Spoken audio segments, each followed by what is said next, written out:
51st chapter and the first verse. There's more. Okay, Hurricane Persia. There's more, God says, more. Watch this. I'm whipping up a death dealing hurricane against Babylon. Hurricane Persia against all who live in that perverse land. I'm sending a cleanup crew into Babylon. They'll clean the place out from top to bottom.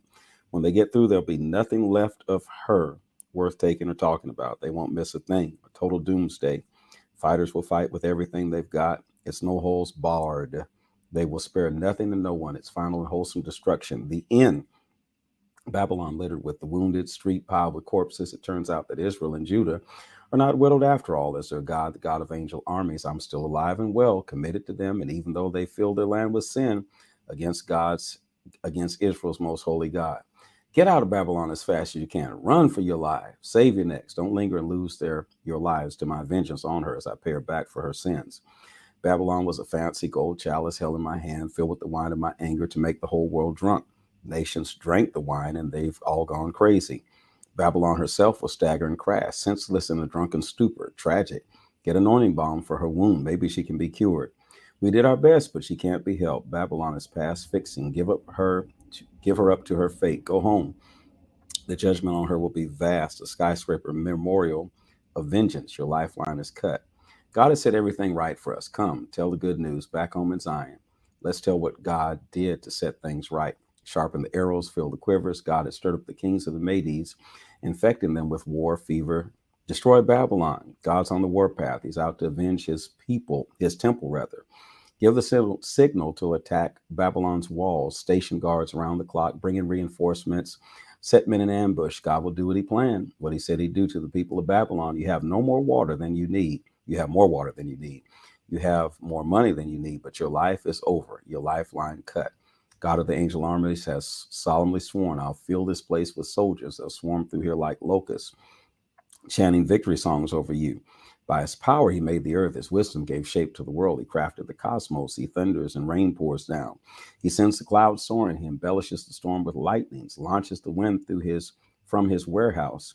Stick God worshippers look mighty foolish. God makers embarrassed by their handmade gods.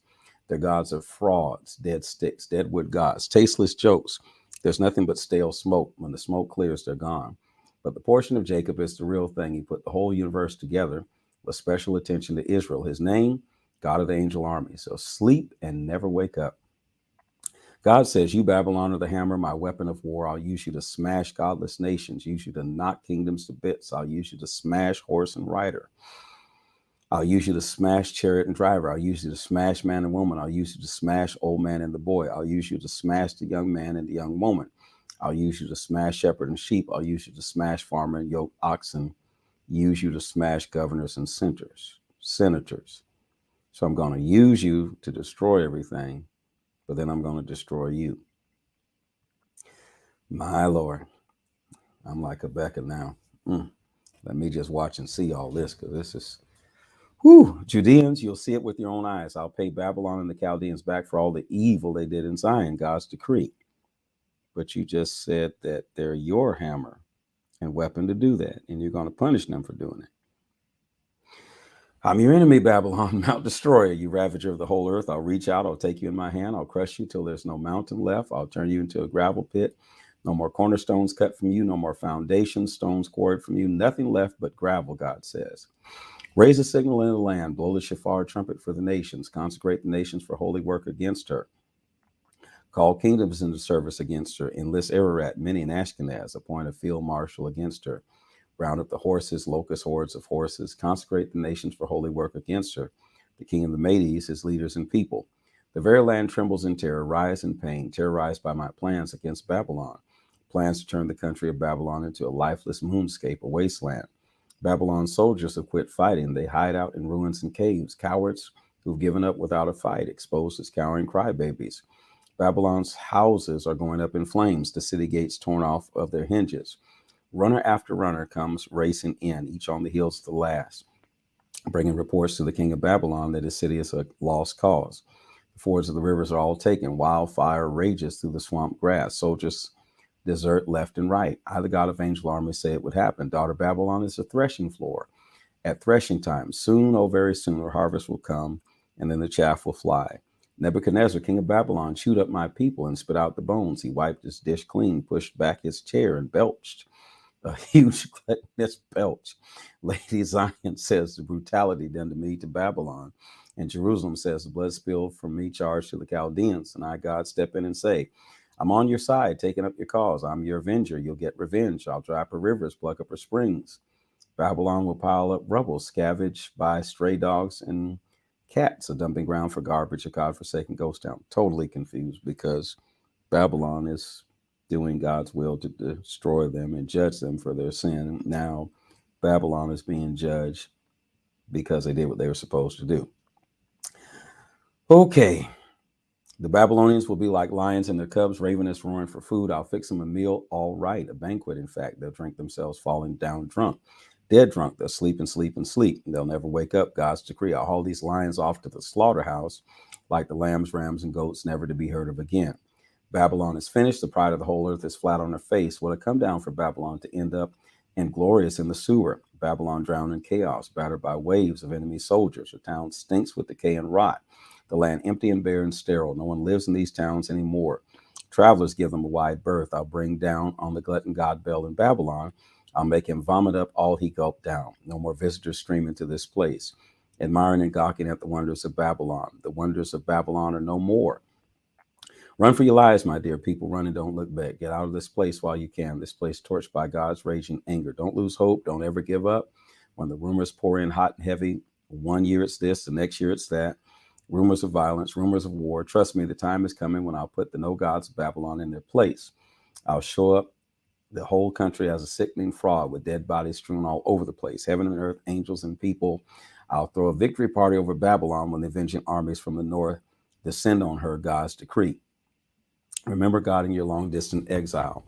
Babylon must fall. Compensation for the war did in Israel. Babylonians will be killed because of all the Babylonian killing. But you exiles who have escaped Babylonian death, get out and fast. Remember God in your long and distant exile. Keep Jerusalem alive in your memory.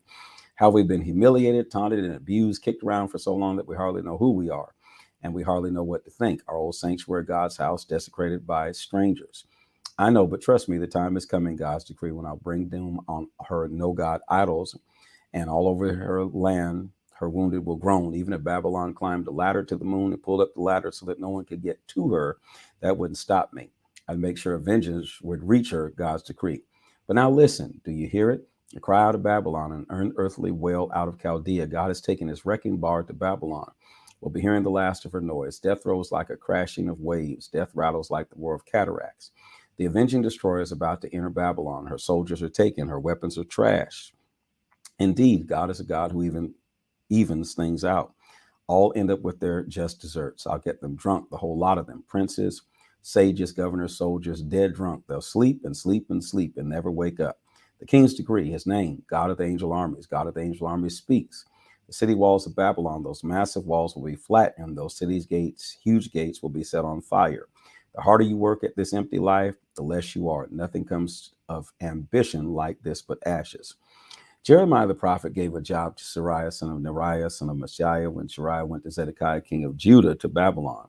It was the 4th year of Zedekiah's reign. Sariah was in charge of travel arrangements. Jeremiah had written down in the public booklet all the bad things that would come down on Babylon. He told Sariah, when you get to Babylon, read this out in public. Read, you, O God, said that you would destroy this place so that nothing could live here, neither human nor animal, a wasteland to top all of the wastelands, and eternal nothing. When he finished reading the page, tie a stone to it, throw it into the river Euphrates, and watch it sink.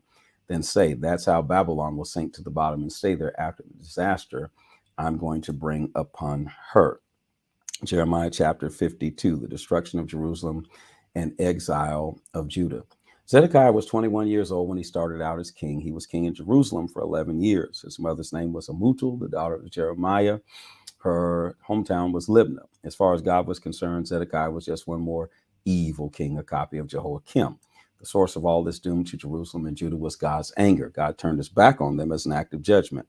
Zedekiah revolted against the king of Babylon. Nebuchadnezzar set out for Jerusalem with a full army. He set up camp and sealed off the city by building siege mounds around it. He arrived in the 9th year and the 10th month of Zedekiah's reign. The city was under siege for 19 months until the 11th year of Zedekiah.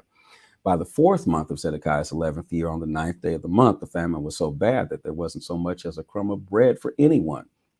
Then the Babylonians broke through the city walls. Under cover of the night's darkness, the entire Judean army fled through an opening in the wall. It was a gate between the two walls above the king's garden.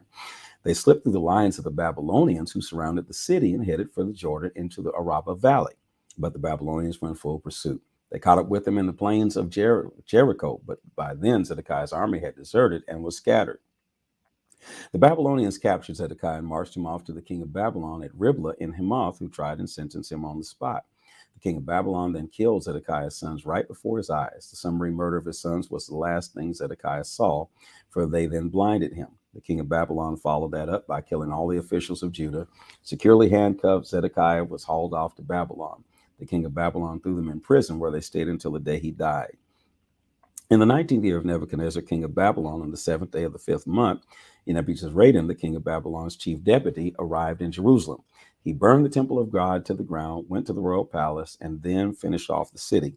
He burned the whole place down. He put the Babylonian troops he had with him to work knocking down the city walls. Finally, he rounded up everyone left in the city that earlier deserted to the king off in the exile. He left a poor dirt farmers behind to tend to the vineyards that was left to the fields. The Babylonians broke up the bronze pillars, the bronze washstands, the huge bronze basin sea that were in the temple of God, and hauled the bronze off to Babylon. They also took the various bronze crafted liturgical accessories, as well as the gold and silver censers, sprinkling bowls used in the services of temple worship. The king's deputy didn't miss a thing. He took every scrap of precious metal he could find. The amount of bronze they got from the 2 pillars, the sea, the bronze bulls that supported the sea, and the 10 washstands that Solomon had made for the temple of God was enormous. They couldn't weigh it all. Each pillar stood 27 feet high with a circumference of 18 feet. The pillars were hollow, the bronze a little less than an inch thick. Each pillar was topped with an ornate capital of bronze, pomegranates, and filigree, which added another 7.5 feet to its height. There were 96 pomegranates evenly spaced, and all 100 pomegranates worked into the filigree. The king's deputy took a number of special prisoners: Sariah, chief priest; Zephaniah, the associate priest; 3 wardens; the chief remaining army officer; 7 of the king's counselors who happened to be in the city; the chief recruiting officer for the army; the 60 men of standing from among the people who were still there. Nebuchadnezzar, the king's deputy, marched them all off to the king of Babylon at Riblah, and there at Riblah in the land of Hamath, the king of Babylon killed the lot of them in cold blood. Judah went into exile, orphaned from her land. 3,023 men of Judah were taken into exile by Nebuchadnezzar in the 7th year of his reign. 832 from Jerusalem were taken in the 18th year of his reign. 745 men were taken from Judah by Nebuchadnezzar, the king's deputy, in Nebuchadnezzar's 23rd year. The total number of exiles was 4,600. When Jehoiachin, king of Judah, had been in exile for 37 years, evil Merodach became king in Babylon and let Jehoiachin out of prison. This release took place on the 25th day of the 12th month. The king treated him most courteously and gave him preferential treatment beyond anything experienced by the political prisoners held in Babylon. Jehoiachin took off his prison garb and then on ate his meals with the company with the king. The king provided everything he needed to live comfortably for the rest of his life. This is the